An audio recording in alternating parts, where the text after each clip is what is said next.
panahitajika watu wa kusimama na yeye kwa maombi. Inahitaji watu wasimame na mchungaji kumuombea sana anaposimama kwa madhabahu. Kwa huduma kama ya deliverance, mchungaji alianza vizuri na pale mwisho unapata mashida zinaingia. Wengine unapata imeingia kwa watoto wake ama kwake mwenyewe, kwa sababu hata huenda hakuwa na watu wa kumuombea.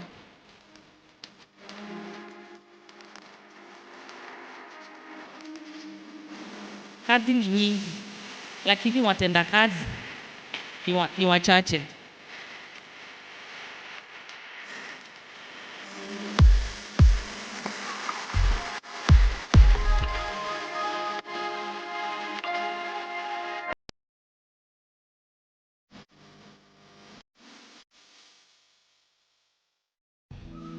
I'd like to welcome you to this show, Behind the Pulpit, in another episode.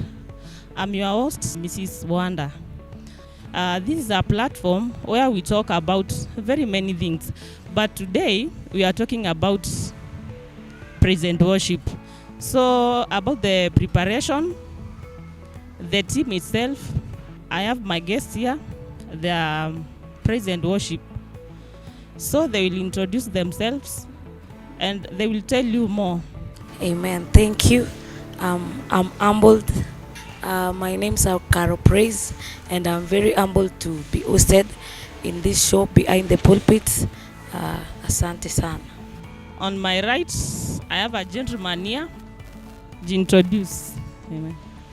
Praise God. I'm Daniel Wawelu. Meokoka, Yesu ni Bwana. Vile unajua waimbaji ni watu wa maana kwa huduma. Kwa hivyo watakuwa wanatuelezea vitu nyingi, changamoto na mambo mengi. Karo, nataka nikuulize swali moja hapa. What inspired you to be a praise and worship? Nini ilikusababisha uwe muimbaji? Okay, thank you. Mostly kitu ilini inspire to be a praise and worship. It was sikusukumwa kufanya hiyo kitu, inatoka inside. And I joined church when I was young, and nikiwa church nilikuwa naona watu wakiimba, and I loved how they sing, and I also loved how they ministered, and so it can inspire kuingia kuimba. And I remember one day Apostle told me, ilikuwa nakuja Morning Glory. Yeah. Ilikuwa Morning Glory, and waimbaji that time, ile time anasemanga ministers walienda, so hapo hakuwa na waimbaji sana, and he called me and akaniambia, Karo, kuja uimbe, kuja ujaribu. And hata mimi sikuwa najiamini, and sikuwa najua kama naweza kuimba, na I thank him, namshukuru sana because alitoa kitu yenye sikuwa idhani iko ndani. That is how I started singing. Daniel, walk us through, yani imekuwaje safari yako ya uimbaji, ama ulianza aje mpaka ukawa muimbaji? Yangu ilikuwa si kama kesi ya Karo. Yangu case mimi nikiwa primary nilikuwa nasukumwa kwenda kanisa. But nilipofika high school nakuaga na CU na CA. Tuko hapo tu watu wanaiba. Mtu mmoja akaniambia, you can sing, kuja tu uibe wimbo moja. Nilipoiba akaniambia, you have done it very well. Kaniuliza kama umewahi iba tena mahali pengine, nikamwambia hapana. Kaniambia, na si tu join uwe unafanya mazoezi na sisi. But the journey was not that easy. Nilipoingia kwa waibaji, nilipata kuna wengine wamesha grow, wako kwa viwango vingine. Sometimes hata wanaiba lakini hawakurecognize kama uko ama hauko. But nikakajipea moyo, nikaendelea tu. But the first challenge was from my sister, my blood sister. Akaniambia, wewe hata hauwezi iba. Washana na hii maneno, igia kikundi kingine kama security ama archery. na uache kujisubua na mambo mingi ya praise and worship, but si kukufa moyo. Okay, Dan, to cut you kidogo hapo, yani badala ya dada yako akutie moyo, alikuvunja moyo zaidi. And how did you take that? Ulitake positive ama ulitake negative na ukaendelea, ama ukakufa moyo kwanza ikakuumiza ndio ukarudi ukaendelea, ama tu au kushindania naye?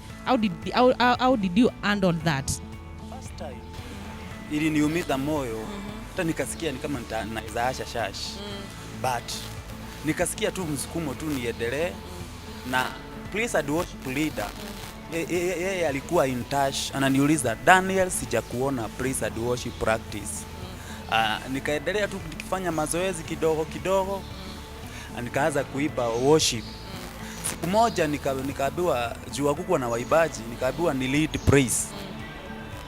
Nilikuwa nimepanga nyimbo vizuri, nikaiba nyimbo ya kwanza, hizo zingine zikapotea, nikapomo hiyo kwanza, hata ndio ilinifuja moyo zaidi. Nikaona yenyewe nafaa kuwa acha ama security, lakini with the time akaniambia, my mentor aliniambia, you can do it better, there is still room for improvement, you can improve. Na nikaendelea tu hivyo, although the journey was not so easy, lakini mahali nimefika, sometimes ni Mungu anakupeleka, anakusogeza. Hiyo ingine ni kuomba na kuwa attentive. Sometimes leaders wa praise and worship sometimes wanakuaga harsh, but wewe mwenyewe unajua what you are doing and you are serving the Lord. This is not just a stage like any other, lakini we are serving the Lord. Amen, amen. Hapo Daniel ametufurahisha, ametuambia aliambiwa hawezi akaimba, lakini akajitia moyo. Mtazamaji, kuna kitu umeamua kufanya ama ulipitia challenge kama hiyo ya Daniel, anavunjwa moyo mpaka na watu wa nyumbani, si rahisi sana, lakini hata yeye mwenyewe akasikia kuvunjika moyo. Lakini Biblia ikasema wale wanaume wanne wakajitia nguvu ndani ya Mungu. So kwa sababu mentor wake hakumvunja moyo, akamwambia there is a room for improvement, yeye akaenda na hiyo ya the leader, hakusikia hii ya dada yake. Kuna vitu hapo nyumbani, mtazamaji, zitainuka zikuvunje moyo. Usisikie sauti ya kuvunjika moyo. Kuwa kama wale wanaume wanne walisema, hata tukikaa hapa tutauawa, hata tukisonga tutauawa. So akajipa moyo ndani ya Mungu na akaendelea. And I can assure you Dan is one of wale watu wanaimba vizuri.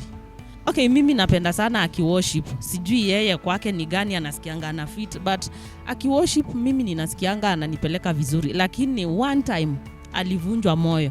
Sijui nini mtazamaji wangu umepitia ukavunjwa moyo. Don't take that. You can make it. We can do all things through Christ who strengthen us. Karo, kuna zile those moments, yani ulitarajia kufanya vizuri na vitu hazikuenda hivyo. Labda ukapata vyombo zimechezwa vibaya, au endi na wacheza vyombo, ama something happened na haikuenda vile ilitakikana iende. How did you handle that? Kwa sababu unapata wakati mwingine vitu kama hizo zinavunja mtu moyo, hata unaacha hiyo uimbaji. Ama those moment kama zishai kufanyikia, ulideal nazo namna gani? Hebu tuelezee.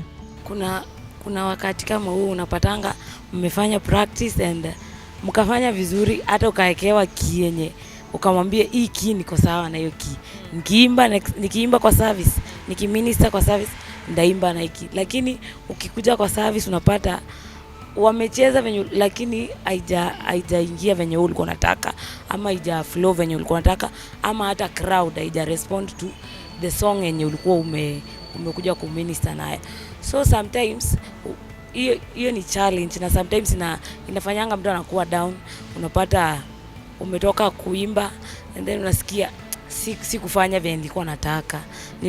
Nilikuwa nimetoka hata jana yake nilikuwa niko sure I'm going to minister na naenda kuimba, naenda hata nasikia, hata mimi nasikia natamani nipewe hiyo mic niimbe, lakini ukipewa unapata vitu haziko venye ulikuwa umepanga. So sometimes inavunja mtu moyo, lakini unajipea nguvu na unasema but that there is another time, kuna next time, kuna time yenye kuna kuanga hivyo, na kuna time hata sometimes you don't plan, lakini roho wa Bwana tu, Holy Spirit anakusaidia. So sometimes hiyo inakuanga challenge and things happen na zinafanyikanga tu, hata hatuwezi explain venye zinafanyikanga. So mtu anafaa anajipea nguvu na unaji-encourage that there is another time. Amen. Kwa sababu unaweza pata wakati mwingine si ati wewe ndio umejikoroga, labda ni vyombo hujachezewa, labda tu ni kitu uwezi ukaelezea. So mimi ninaona hapo unafaa uingie kwa maombi, kitu kama hiyo isitendeke tena, kwa sababu sometimes you are not connected. Kuna hiyo part ya maombi unakuwa connected, unapata kila kitu ina connect. Yeah, prayer is very important. In fact, prayer ndio number 1 key ya wewe kuminister, and hata kama unafanya practice, you cannot do uwezi peleka watu mahali hujaenda. So you need to pray, uende to your secret place, you pray before you come and take us to where you have gone. So prayer is needed sana kwa mwimbaji sana kuliko hata practice. Prayer inakuconnect na spirit, because you're taking us tukutane tukue na relationship na Mungu, and kama hujakuwa na relationship na Mungu, then hata sisi hautatupeleka huko. So prayer is very important sana. Powerful. Karo amesema hivi, ameelezea, amesema hii ni kupeleka watu na mkutano na Mungu. So inafaa wewe mwenyewe uwe na encounter. So mwimbaji pale, maombi ni ya maana. Na if it happens umekuwa kwa hizo moment things didn't go the way you are expecting, you need to go back, uombe tena, uwe connected na uambie Roho akusaidie. Si rahisi kuimba, si kuchukua tu mic na kuanza kutoa sauti. Kuna vitu vingi pale, uwe ndani ya Roho, kwa sababu hii makanisa ya kiroho hivyo tu inajiita, inahitaji Roho. Daniel, wakati umekuwa kwa field ya uimbaji, ni kwa praise ama ni kwa worship unasikianga unapeleka watu vizuri? Kwa sababu Karo ametuelezea hapa ni mahali unapeleka watu. So wewe unapenda hiyo praise ama ni worship? Ni wapi unasikianga uko kwa ground yako au ngangani? Cloud yenye mimi napenda sana, it is about worship. Napenda sana worship more than praise, but even praise I can do also best, but I love worshiping. Dana anapenda kuabudu, that is worship, na Biblia inasema anakaa katikati ya sifa zake. Na Dani, umetuambia unapenda worship. Utajaribu kutuelezea tofauti ya kuabudu na sifa, tuweze kuelewa kidogo kama mwimbaji. Praise na worship, watu wengine wanakoseaga wakisema worship hizi beat za polepole, ama praise ni hiyo beat ya kwenda haraka, lakini si hivyo. Worship is all about adoring God. You can adore God through hizi beat za polepole, and you can adore God through hizi beat za haraka. Some people wanaziwekaga bili, worship ni hii ya polepole, inaenda kwa maombi, but it is not the case. Worship, it is the form of adoring God, kumwambia Bwana, kumwabudu Bwana kwa jinsi alivyo. Praises, it is declaring the venye Mungu alivyo, yani ni kama kumpea sifa, unampea sifa, ni mkubwa, but worshiping God. Na Biblia inasema Mungu anatafuta wale watakao muabudu katika kweli na roho.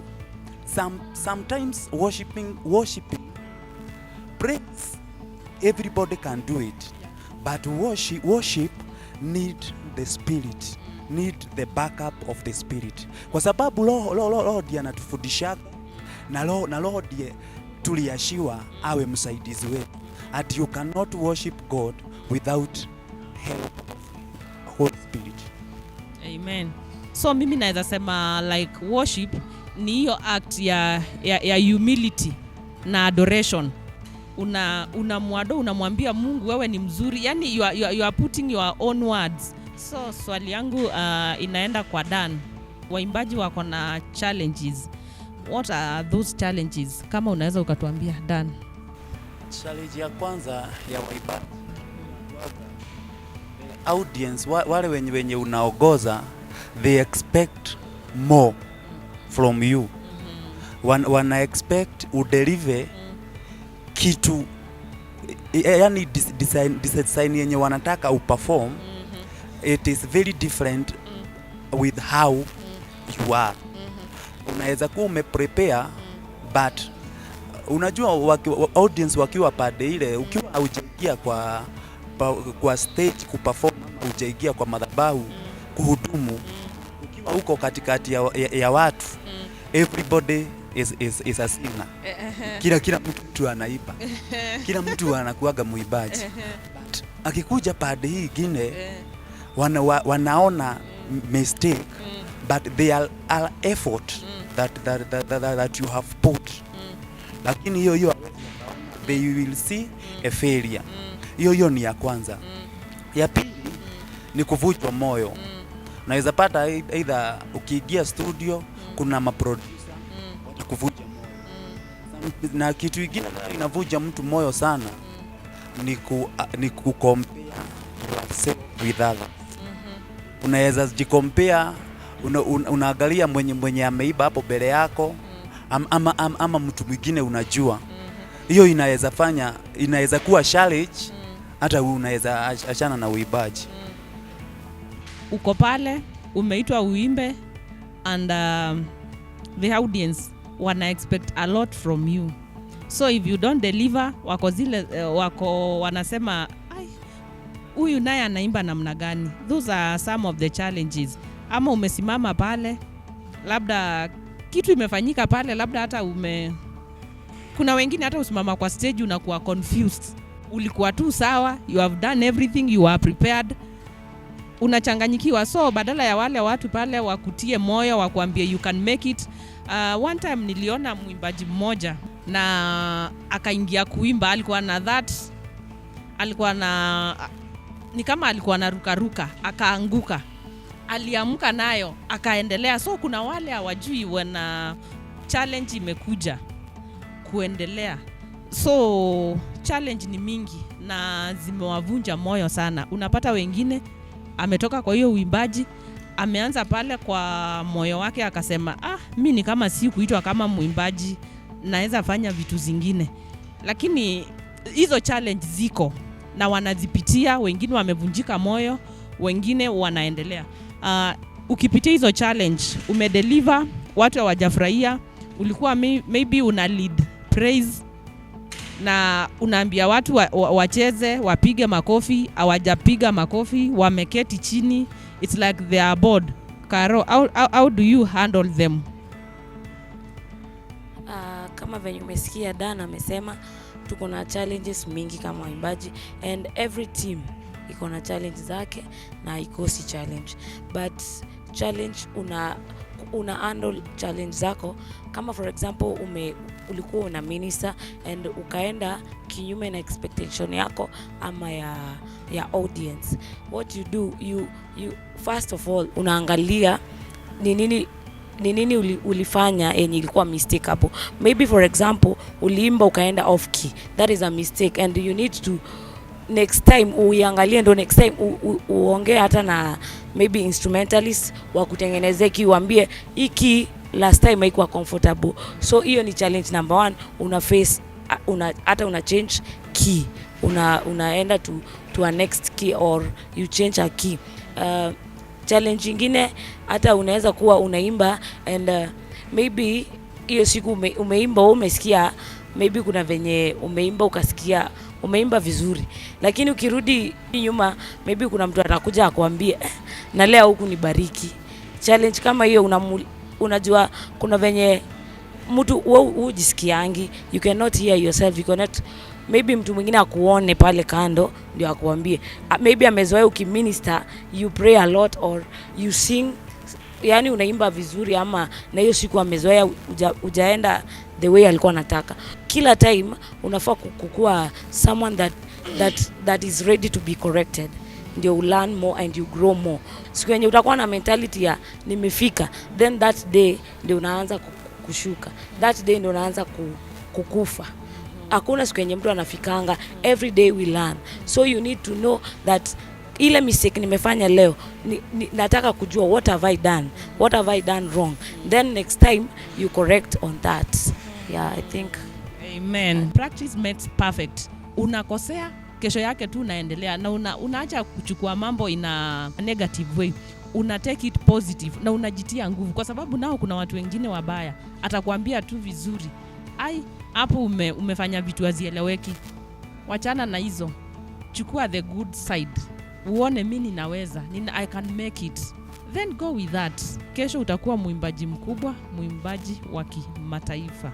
Is there that memorable moment kwa uimbaji wako ambayo ili impact sana congregation, na ilikuwa wimbo gani? Iko one yenye siwezi nikasahau. Tulikuwa watu wengi, na watu wengi waga wanatamani sana kujua more lugas. This is a placing in African way. Kitambo watu tu walikuwa wanaiba, hapo beleni watu walikuwa wanaiba na officers wanafanya mambo yao. But hiyo siku nikapewa nafasi, nikaambiwa niibe wimbo moja either ya Kikuyu ama ya Kikamba. Nikaiba wimbo moja ya Kikamba, nasema nimepata Mungu wangu, nimepata baba. Mpaka watu hawaelewi hiyo lugha, wakaigia wote, officers wenye wako na rank kubwa, wengine wakubwa hata tawako wanashughulika na kanisa. Na kutoka hapo ule wakati nilikaa huko, wakanipatia mpaka jina ingine, wakaniita pastor wa wimbo. Hiyo ndio siwezi nikasahau, na ilinitia moyo sana, na nika urge to learn more and more na kuendelea. How do you personally ensure you are spiritually grounded? Thank you. Sometimes ministering is not easy. See, at sometimes ministering is never easy. In any area, being a pastor, being a praise and worship, any area, it's not easy. But kuna zile tactics ama zile vitu ambazo unafaa kuweka in kwa foundation. And one of them is prayer. You need to be prayerful. Kukua mwimbaji pale nyumbani na ukue mwimbaji analeta impact, not just entertainment but impact. Unafaa number one ukue unajua, ukue unaomba, and prayer is number one key. When nilitangulia kusema is the key to ministering. So prayer, and number two, you need to be prayer and fasting. Ukua unafunga, unaomba, kwa sababu Biblia inasema ya kwamba ingine iendi ila kwa kufunga na kuomba. So wakati mwingine kuna time utakuwa usizoe.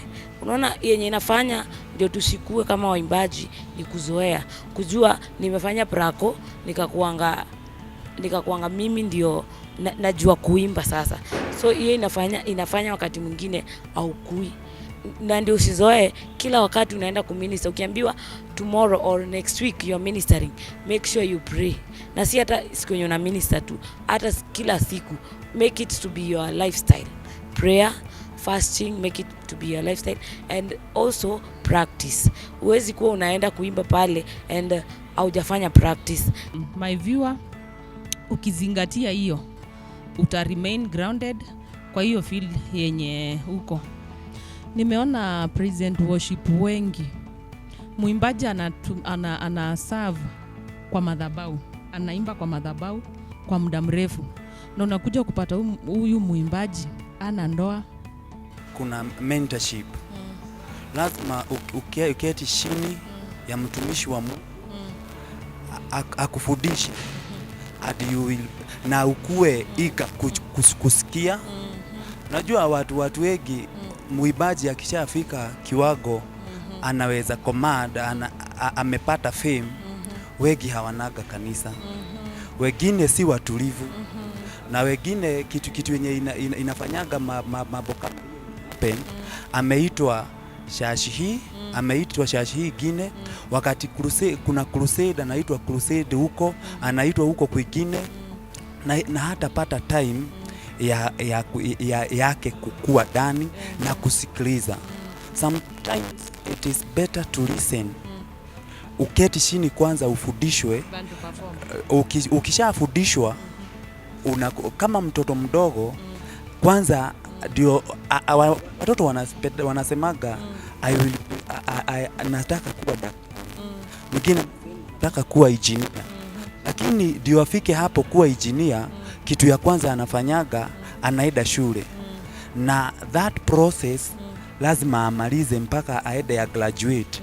Akitoka hapo kwa graduate, akisha graduate anaweza enda kwa hiyo field yake.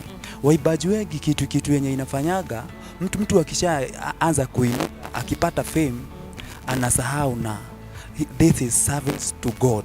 Inakuwa yeye ni kama service to men, na hawezi abiwa anything, hawezi elezewa anything.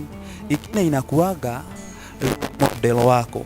role model wako ni nani mwenye unataka kuwa kama yeye. Kama hawezi ukawa you are a Christian or a place and worship minister, na mtu mwenye anakuimpact ama role model wako mtu wa nyimbo za dunia, babu ukikiangalia sana rafiki yako influence either positive or negative. Si rahisi sana utoe mtu nje umrudishe kwa wokovu ndio mkue level moja na yes you are role model. Lazima when you are choosing your role model you must be very careful. Hiyo ni kitu ya kwanza inashagia. Ingine inashagia ni hii sasa, mnakuja tunafanya kazi kama waibaji, hatufanyi kazi kama mimi muibaji. Aya, kitu unasikia huyu anasema na huyu venye anasema. Kitu kingine ni long mentality yako towards, you must speak positive. Sometimes sisi ni miugu, tuliambiwa sisi ni miugu. Adam alipewa nini ya a name animals na Mungu, na chochote chenye aliita ng'ombe leo inaitagwa ng'ombe, akaita elephant mpaka leo inaitwa elephant. Ingine inafanyaga ni negative confession, nasema wanaume hata si wazuri, na sometimes hata mtu ako na pesa. Hawa watu wenye waibaji, mtu mwenye amepika ako na pesa, anaona ako sawa hata hahitaji Bwana, but time inaenda anakuwa frustrated huko mwisho.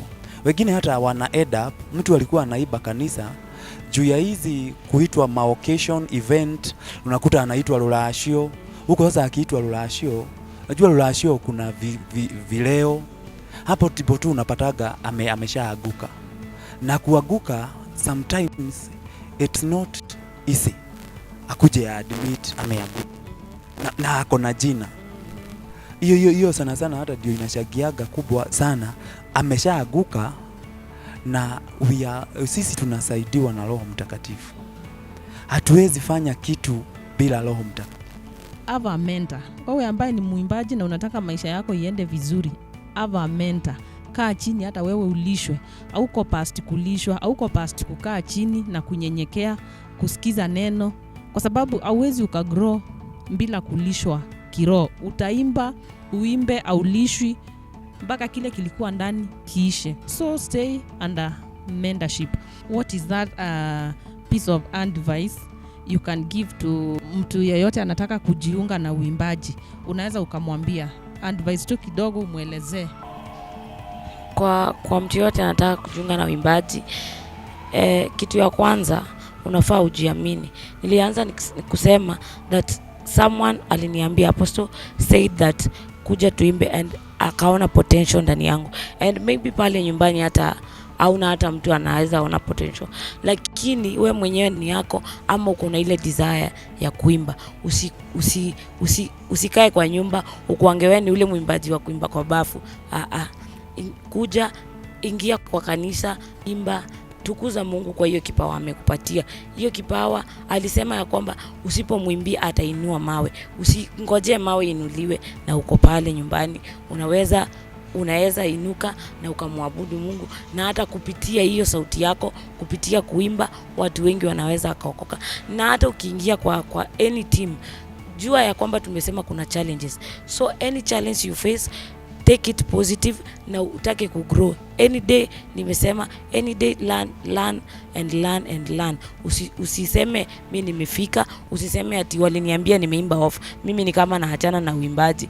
Dan alisema sister yake alimvunja moyo, lakini hakukufa moyo. Alisema nitaimba mpaka siku moja. Sasa saa hii anaweza akaimba, na kupitia uimbaji ana impact hata life ya watu wengi. So usikate tamaa, na take hiyo action ya kuingia kwa uimbaji. Take hiyo action, na usikuwe na hofu. Mungu atakutangulia.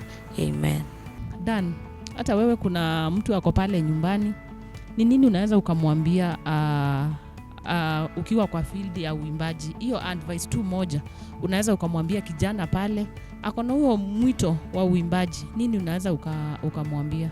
Kitu yenye naweza mwambia kwa ministry ya praise and worship ama ministry yote, si rahisi. Yote inahitaji you take your time, play, uwe faithful, teachable and available.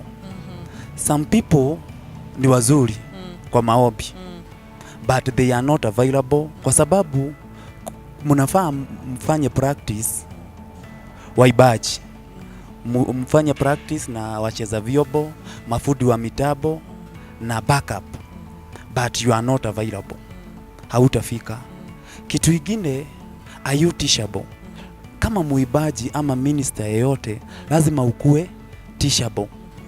Ukiambiwa urekebishe hapa, kuwa teachable ni kuwa ukiambiwa urekebishe hapa, unasikia na unarekebisha. Hiyo kitu kingine, be faithful to yourself. Jua mimi ni muibaji, nimeitwa kuserve God kwa uibaji. Na ukishajua hivyo, hamtangangana na mtu yeyote, na challenges zote zenye utapitia, take them positively. Ukiambiwa umeiba vibaya, usisikie vibaya, lakini take that as a challenge. Useme hiyo siku nyingine sitaiba vibaya. Ukiambiwa umeiba offbeat ama off key, leo uichukue positive. Useme I will work out. Hiyo loud nyingine sitaiba off key. Mungu akubariki. My viewer, tumeongea mambo mingi, anajua tumekuelimisha. Na wewe ambaye unatazamia kujiunga na waimbaji wenzako, ama unasikia uko na hiki kipawa, usivunjike moyo. Kuja na Mungu atakusaidia how to handle these challenges, na vile you will grow in this field ya uimbaji, na Mungu atakusaidia sana. Kwa leo tutafikia hapo, na Bwana akubariki sana. Shalom, until next time. God bless you.